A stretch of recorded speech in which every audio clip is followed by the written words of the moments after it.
What's up, beautiful people? It's your boy Judeo, and I'm back again with a new video. Today we're going to be checking out another video by John Brooks. This one is titled Ex-Slave George Johnson, Confederate President Jefferson Davis Was My Master.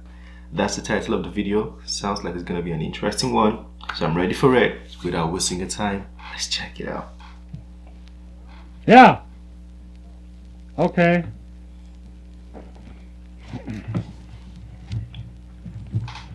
Well, Mr. Johnson, we're going to start off.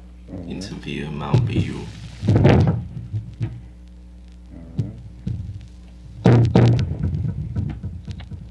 I want you to tell me how you got your name. I got my name from President Jeff Davis, the President of the Southern Confederate. He owned my grandfather and my father. He brought them from Richmond, Virginia. My grandfather was a blacksmith. My father was a young kid, wasn't grown. And my father had learned how to write a little bit in Richmond, Virginia before he brought him down here. Grandpa used to keep chalk in his shop to mark the other things. And my father took a piece and put it in his pocket and passed in front of Marshal Jeff's house. He'd write on the sidewalk. And so one morning Marshal Jeff come by and saw I was writing on the wall. He go back and asked the cook, me Eliza, he's writing on the sidewalk, who write out there? He said, I don't know, Marshal Jeff. He said, come out there, I'll show you, I can read it. So he read it. He said, me Eliza, if you can find whoever might walk out there, I carry out the store and give you a pretty dress. She said, yes, Marshal Jeff. So one morning she's out putting out some dishwater. And she cleaned out the dish pan and she looked around and saw my father down on his knees right on the sidewalk. She told Marshal Jeff. Marshal Jeff sent for the boy to come to the shop, come to the house, and asked him to learn him how to write. Yeah, Marshal Jeff, I learned how to write in Richmond, Virginia. Little white boy learned how to write. Before he went down here. He did, yes, sir. He gave him pencil, so he wrote my name. My father's name Isaiah. He called it Mike. Write my name. He wrote Jeff Davis' name. He wrote Joe Davis. He wrote Joe Davis. He wrote Vicksburg. He wrote Vicksburg. He said, Ike, that's pretty nice for you. And he went back to the shop, and Marshal Jeff sent to Richmond, Virginia, and got 2 teachers. He opened a night school. He educated all his niggas. He made my father a civil engineer. And they made Cotton Eye Montgomery his bookkeeper. And on, they made different ones, farmers, carpenters, sawmills, gins, all like that. That's the curriculum of my father and Cotton Eye Montgomery. Cotton Eye was born Davis, man. He was born on Hurricane Plantation, just giant piece of Briarfield. I was born on Briarfield. Marshal Jeff had 5 plantations over there. Ursina, Briarfield, Hurricane, Palmyra, and Lake Place. It all belonged to Marshal Jeff. And he had all those niggas from different places, all the parents to come back to school, night school. He gave them all a formal education. When they all got This is actually very smart of him, though. Even though he's educating, it might be, education at this time was seen as risky because then you give people knowledge and then they grow stronger and overpower you. So at this point, the point of slavery education was risky. But he's also smart on his end because he owns all these plantations, and when you educate people more, it means they can handle the plantation for you. Let me know what you guys think of this one. Do you think this was a good thing he had done for the slaves he had, or you think this was taking advantage of the slaves? Yeah, please let me know. free, he could take care of himself. He had so much business he couldn't hire people who got business. He just kicked. He just needed education so he could tend to his business. And everyone to learn to tend to Marshal Jeff's business. Everyone admired him, obeyed him. Kept while he's gone, he obeyed Marshal Jeff. Once Marshal Jeff was going to land in the boogie, in the hack, the gate was locked. The same old man I tell you about, old man Jack Rennie. He got to the gate, he said, Marshal Jeff, this gate's locked. He said, well, Jack, it's locked, it's my gate, break it down. It's my gate. Some of the boy picked it up. And Jack didn't break down the gate, he took the fence down. And drove on through there, and they wagged him on behind him, understand, with the bands, cams and lands. And when they come back, they put the fence up. That's the original Marshal Jeff in his Negro. And when he met his Negro on the road, first thing Marshal Jeff would look up at and see him, his hat turned. And everyone give him the same thing back. give him honor. And when he'd come home from New Orleans up to the Bend, steamboat land, he'd unloading freight and loading cotton. And he'd get in the bed there asleep. The captain would say, Mr. Davis up? No, he ain't up. I really come up, really wake up. Mr. Davis wake up. And he'd come downstairs, he'd pick up the chair and all, pack it up out on the land and set it down inside his hack.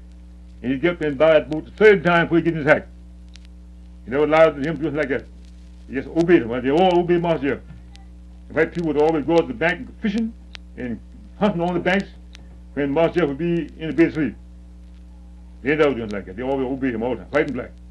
They on. His best man would escort him home, escort him back when he got ready. And he was on the plantation there one day on Lake Place.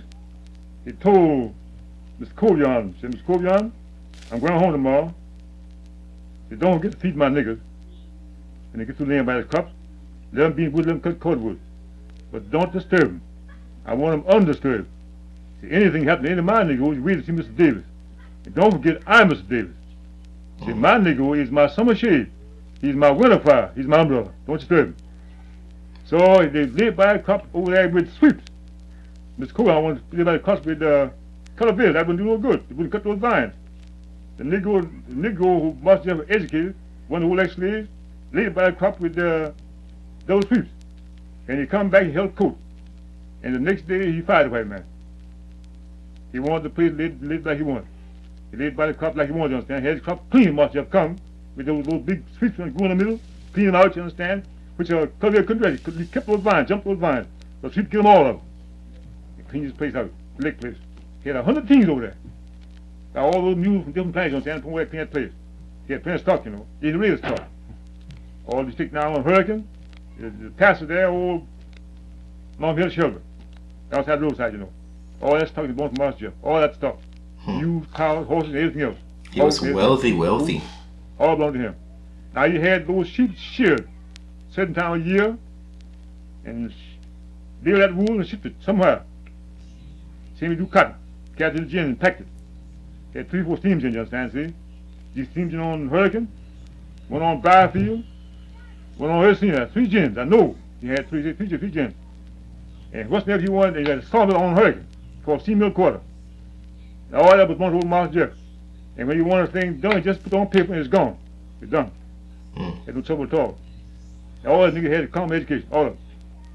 You tell me how the story as to how Isaiah T. Montgomery's father saved the plantation during the Civil War for him? Yes, well, when the Yankees was coming south.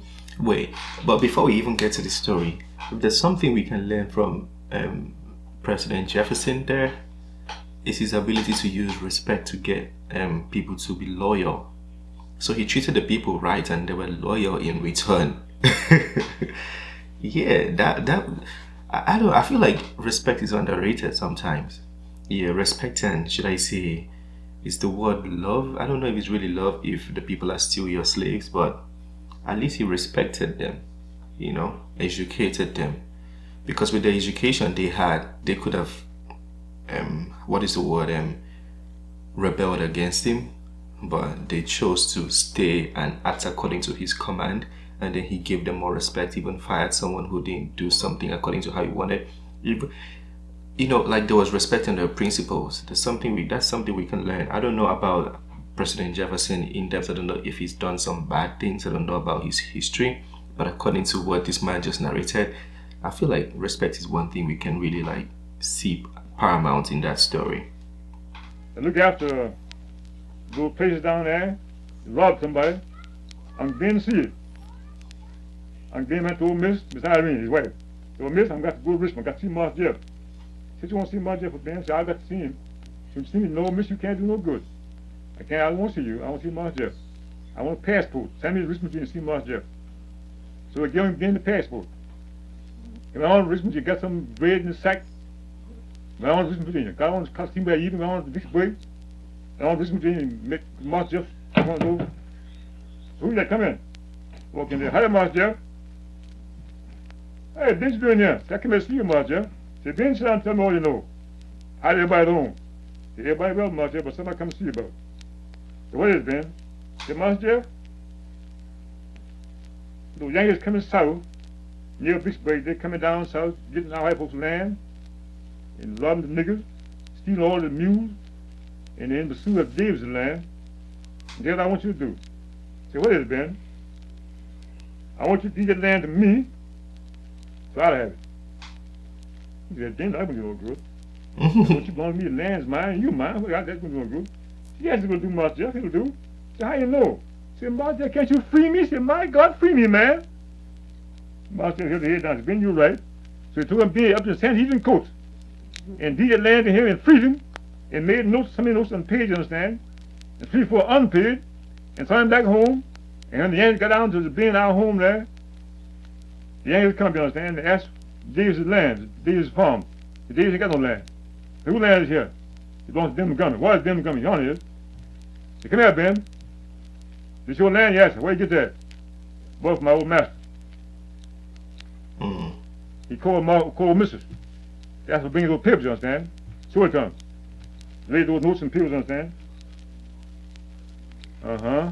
Then this is your land. Now, I don't want no kind of Negro land. Right on across the river. Then buy land talk. And when the freedom time come back, Master Jeff come on home, you understand? And he met him and he gave him a cotton basket of money. What he done? Cotton basket. Oh, like cut high as the table. Like the old basket now. I don't buy your place. I don't buy it. Right in Master Jeff's house. Cotton basket, greenback. That's myself. That was a good story. His accents, I couldn't hear everything he was saying, though, especially towards the end. I was trying to pay attention, but his accent is new to me. Let me know, where do you guys think the accent is from? Or where is it renowned to be used at? But that was a very good story. So I think towards the end he was narrating how Master Jeff's land was saved. Basically, people coming seizing the land, but they don't seize Negro land. And then I forgot Ben something, Ben M, we can say that. So he went to Master Jeff and said he should will the land and free him, will the land to him and free him. That way, when they come to take the land, they would see that the land doesn't belong to a white man; it belongs to somebody else, which belongs to a Negro. And Master Jeff did that, and when they came, he proved that the land wasn't a white man's land, and that's how the land was saved. You see, that to show that the people really love Master Jeff, like they really cared for him, they really wanted him to keep his property. That's good. There's a lot that could be learned from there. Just that story alone, like we can learn a lot about life just from there. I think that was a very interesting one. Let me know what you guys think of that. If there's something I missed from watching that video, there's something I didn't hear or I didn't understand, please feel free to explain it to me. Feel free to, correct me if I'm wrong in any point. That was a good one. It's the end of this video. If you want us to bring some more, or if you have a particular video you want to see, send me the links in the comment section, or you can write me on Instagram, anywhere basically. I'm vibewithjudeo everywhere, so feel free to write me anywhere, and I'll try my best to bring those videos to the channel. It's the end of this one. Smash that like button, subscribe, and have a wonderful day. Peace.